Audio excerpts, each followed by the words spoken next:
आज हम आजाद हैं और सोचने की क्षमता व्यापक है, लेकिन अगर आप देश के खास विचारधारा वाले इतिहासकारों की किताबों को पढ़ेंगे तो आपको सनातन संस्कृति के प्रति मन में घृणा होने लगेगी।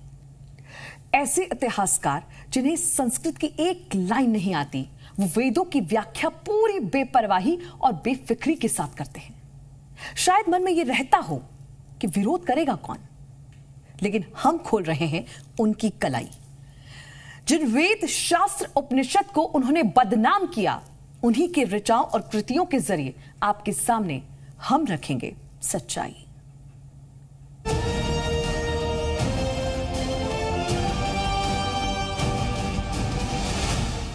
वैदिक संस्कृति का अलौकिक सच, समानता का अनूठा संस्कार, बुद्धिजीवियों ने झूठ के सहारे किया कलंकित। इंटेलेक्चुअल बुद्धिजीवी, मनुवाद, सर्वहारा, बुजुर्वा, शोषित, दमित, ये वो अल्फाज हैं जिनका जाल बुनकर एक खास विचारधारा के स्वयंभू महारथियों ने देश की एकता, सद्भाव, समानता की सनातन वैदिक सोच को ही छलनी कर दिया। तुच्छ और क्षणिक स्वार्थ की सिद्धि के लिए गहरी साजिश के तहत सनातन धर्म के अनमोल, अलौकिक, अप्रमेय ग्रंथों को ऐसे पेश किया गया मानो उनमें छुआछूत, अस्पृश्यता, भेदभाव, ऊंच नीच की स्थापना के अलावा और कुछ लिखा ही नहीं गया हो। जिन अलौकिक ग्रंथों के परम पावन संदेशों को केवल त्याग, तपस्या, ज्ञान, वैराग्य की मनोभूमि पर ही प्रकाशित किया जा सकता है, उसकी स्वार्थी विचारधारा इतिहासकारों ने एक ऐसी अंधी व्याख्या की कि हमारी 2 पीढ़ी मनगढ़ंत फर्जी बातों को ही सच मानने लगी। हैरानी यह है कि यह साजिश एक तरफा नहीं, 2 तरफा रची गई। एक तरफ वैदिक धर्म ग्रंथों को कलंकित करना और दूसरी ओर विदेशी मजहबों को महान बताना। मिसाल देखिए, एनसीईआरटी की 6ठी क्लास की किताब हमारे अतीत पाठ 1 के पेज नंबर 109 पर क्या लिखा है। यहाँ बाइबल के कुछ वाक्यों को प्रस्तुत किया जा रहा है, वो पवित्र ग्रंथ जिसमें क्राइस्ट के संदेश समाहित हैं। एनसीईआरटी की इसी 6ठी क्लास की किताब के पेज नंबर 120 पर कुरान के बारे में क्या लिखा है, ये भी देख लेते हैं। यहाँ कुरान की एक आयत को प्रस्तुत किया जा रहा है जो इस्लाम मजहब का पवित्र ग्रंथ है। इन लाइनों को पढ़कर एनसीईआरटी के महान इतिहासकारों को साधुवाद देने का मन करता है। हर मजहब का सम्मान होना चाहिए और उनके पवित्र धर्म ग्रंथों के प्रति आदर और सम्मान का भाव हर इंसान के मन में होना चाहिए। इन पंक्तियों के जरिए यही इन इतिहासकारों ने किया भी, लेकिन साजिश की नासिका भेदी बदबू तब परेशान करने लगती है जब इन्हीं उद्भट इतिहासकारों की कलम वेद, पुराण और उपनिषद के बारे में चलती है। उसी किताब के पेज नंबर 55 पर लिखी हुई नामुराद मिसाल देखिए। आपने वेदों के बारे में सुना होगा जो कुल 4 हैं, ऋग्वेद, सामवेद, यजुर्वेद और अथर्ववेद। देखा आपने वेदों के बारे में बच्चों को बताते हुए उन्हें पवित्र और महान ग्रंथ बताने से कैसे पूरी तरह से परहेज कर गए हमारे इतिहासकार। सोचिए, बच्चे इसी सोच के साथ चीजों को आत्मसात करेंगे तो उनके मन में वेदों के प्रति भावना कैसे बनेगी। साइकोलॉजी में या मनोविज्ञान में जब हम इसको प्रोपेगेंडा के लिए यूज़ करते हैं या झूठी चीज़ों के प्रचार के लिए यूज़ करते हैं तो एक टर्म आती है जिन्हें वर्च्यू वर्ड्स कहा जाता है। वर्च्यू वर्ड्स होते हैं जिनके साथ कुछ ना कुछ सकारात्मक होता है। तो होली और सेक्रेड और पवित्र ये शब्द हैं जिनको वर्च्यू वर्ड्स माना जाता है। और मनोविज्ञान का नियम है कि अगर आपने किसी भी चीज़ को अच्छा दिखाना है तो उसके साथ आप वर्च्यू वर्ड्स जोड़ दीजिए। तो किसी भी चीज़ के साथ जब आप होली या सेक्रेड लगाएंगे तो पढ़ने वाले के मन में उसके बारे में सकारात्मक आएगा, और जहाँ पर आप इन शब्दों को हटा देते हैं वहाँ पर आप उसकी सकारात्मकता को हटाकर उसे एक न्यूट्रल शब्द बनाते हैं।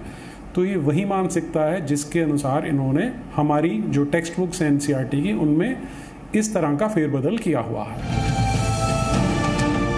बात बस इतनी होती तो चलिए मान लिया जाता कि गलती से गलती हो गई, लेकिन साजिश के तीर कुत्सित विचारधारा की कमान से निकलकर काफी दूर तलक गए हैं। वेदों की व्याख्या क्या की गई है ये जानना बहुत जरूरी है। एनसीईआरटी की 6ठी क्लास की ही किताब हमारे अतीत पाठ 1 के पेज नंबर 55 पर जो लिखा है उसे ध्यान से देखिए। इन वेदों की रचना ब्राह्मणों ने की और इसमें बताया कि धार्मिक क्रियाओं को कैसे करना है। ब्राह्मणों ने समाज को 4 हिस्सों में बांट दिया, जिसे वर्ण कहा गया। उनके मुताबिक हर वर्ण का अलग काम है। इसी किताब में उन्होंने आगे लिखा, औरतों और शूद्रों को वेद पढ़ने की अनुमति नहीं थी। ब्राह्मणों ने ये भी कहा कि वर्ण व्यवस्था जन्म के आधार पर तय होती है। उदाहरण के तौर पर अगर किसी के माता पिता ब्राह्मण हैं, तो ब्राह्मण ही होगा और उसकी आने वाली पीढ़ी भी ब्राह्मण की ही मानी जाएगी। बाद में इन्हीं ब्राह्मणों ने कुछ लोगों को अस्पृश्य करार दिया। सहज भाव से लिखी गई इन बुद्धिजीवी पंक्तियों में जहर का कितना डोज दिया गया है, ये जानना आपके लिए बहुत जरूरी है।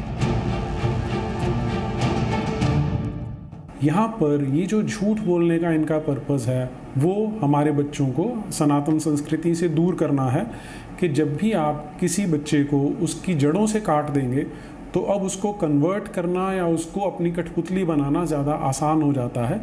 इसलिए इस तरह का काम ये एनसीईआरटी किताबों में किया गया है। बुद्धिजीवी इतिहास लेखन के वामपंथी षड्यंत्र की जड़ी इतनी गहरी है कि बच्चों के मन में भरे गए जहर को आसानी से नहीं निकाला जा सकता।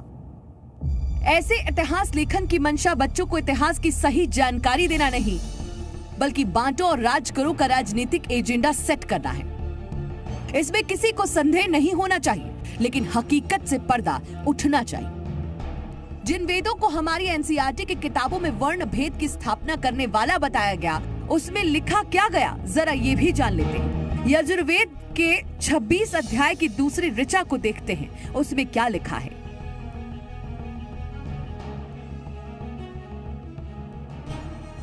यथेमाम वाचम कल्याणी मा वदानी जनेभ्यः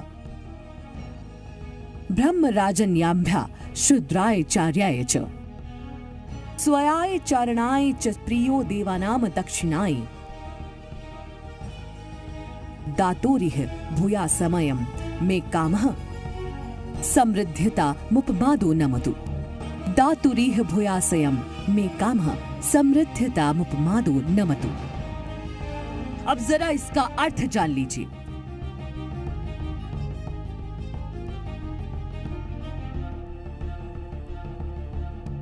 हे मनुष्यों, मैंने ये कल्याणकारी वेदवाणी मनुष्य मात्र के लिए कही है।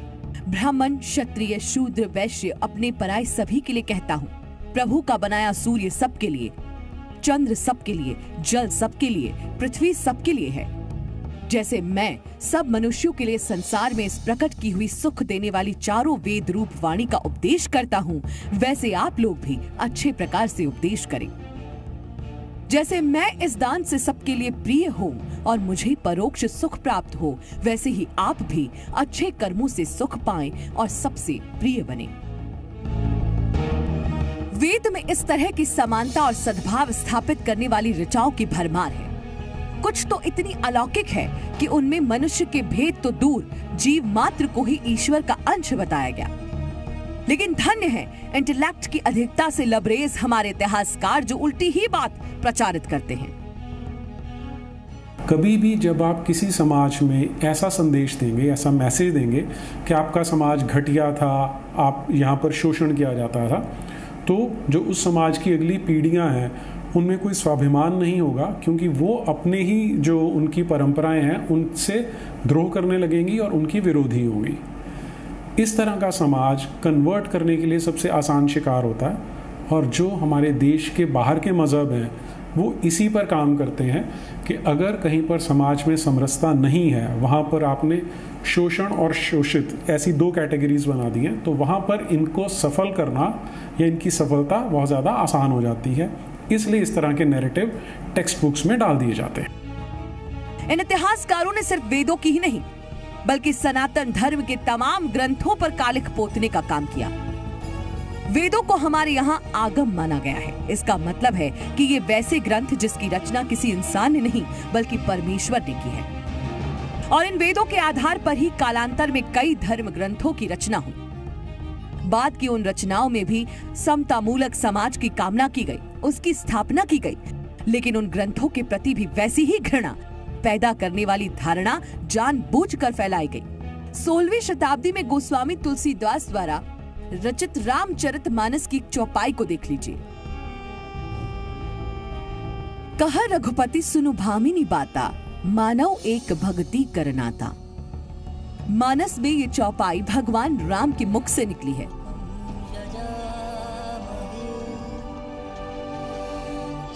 भगवान राम वनवास के दौरान भील जाति की शबरी के पास जाते हैं, उसके झूठे बेर खाते हैं और उससे कहते हैं, हे भामिनी सुनो, मैं सिर्फ और सिर्फ भक्ति का नाता ही स्वीकार करता हूं। यानी जिस संस्कृति में शूद्र मान ली गई भीलिनी जाति के शबरी के पास जगत नियंता भगवान राम स्वयं चलकर जाते हैं, उसमें भेदभाव की बात कहां से आ जाएगी? इस पर आपराधिक चुप्पी साध ली गई। इस तरह के उदाहरण एक दो नहीं, बल्कि इन ग्रंथों की मूल भावना ही यही है।